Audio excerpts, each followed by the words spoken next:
ഇന്നത്തെ ദിവസം എനിക്ക് ഒന്നിൻ്റെ പുറകെ ഒന്നായിട്ട് ഓരോരോ ദുരന്തങ്ങൾ ഇങ്ങനെ വന്ന് കയറുമായിരുന്നു. രാവിലെ തന്നെ ഞാൻ എൻ്റെ റൂംമേറ്റിൻ്റെ ബെഡ്ഷീറ്റ് അങ്ങ് കരിച്ചു കളഞ്ഞു. അവൾ നല്ല വൃത്തിക്ക് കൊണ്ട് നടക്കുന്ന ബെഡായിരുന്നു. അവൾ പിന്നെ പാവമായതുകൊണ്ട് അവളുടെ വേറെ ബെഡ്ഷീറ്റ് ഉണ്ട്, കുഴപ്പമില്ല എന്ന് പറഞ്ഞു. എല്ലാ ദിവസവും വണ്ടിയിൽ പോകുന്നതുകൊണ്ട് തന്നെ കറക്റ്റ് സമയത്ത് റെഡി ആകത്തുള്ളൂ. ഇങ്ങനെ റെഡിയായി താഴെ വെയിറ്റ് ചെയ്തുകൊണ്ടിരുന്നിട്ടും പോകാനുള്ള ആൾക്കാരുടെ അനക്കമൊന്നും ഇല്ലാത്തതുകൊണ്ട് വെറുതെ ഒന്ന് റൂമിൽ പോയി നോക്കിയപ്പം, അതായത് വണ്ടിയുടെ ഓണർ എണീറ്റിട്ടൊന്നുമില്ല, ഇന്ന് വരുന്നില്ല എന്ന് പറഞ്ഞു.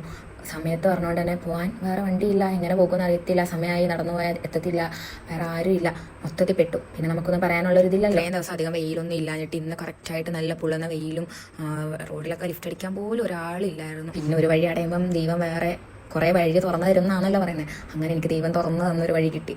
അതുകൊണ്ട് കറക്റ്റ് സമയത്ത് തന്നെ ക്ലാസ്സിൽ ചെന്ന് അവിടെ ഇറങ്ങിയപ്പം അവിടെ അതിനേക്കാളും വലിയ വെയിൽ. ഇവിടെയൊക്കെ ശരിക്കും എന്ത് വെയിലാണ്, ഭയങ്കരമായിട്ട് പൊള്ളുന്ന വെയിൽ.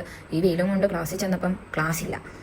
ഒന്നിനു കുറേ ഒന്നായിട്ട് ഇതിന് മാത്രം ദുരന്തങ്ങൾ ഇത് ഇവിടെ നിന്ന് എനിക്ക് വരുന്നെന്ന് എനിക്കറിഞ്ഞുകൂടാ.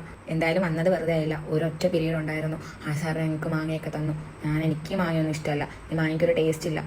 എനിക്കിഷ്ടപ്പെടുന്ന ടേസ്റ്റ് അല്ലായിരുന്നു മാങ്ങയ്ക്ക്. മാങ്ങയ്ക്ക് ടേസ്റ്റ് ഉണ്ട്, എല്ലാവർക്കും ഇഷ്ടപ്പെട്ടു. പക്ഷേ എനിക്കിഷ്ടപ്പെടുന്ന ടേസ്റ്റ് അല്ലായിരുന്നു മാങ്ങയ്ക്ക്. എല്ലാവരും മാങ്ങ വെച്ചു, ഞാൻ ഒഴിച്ച്.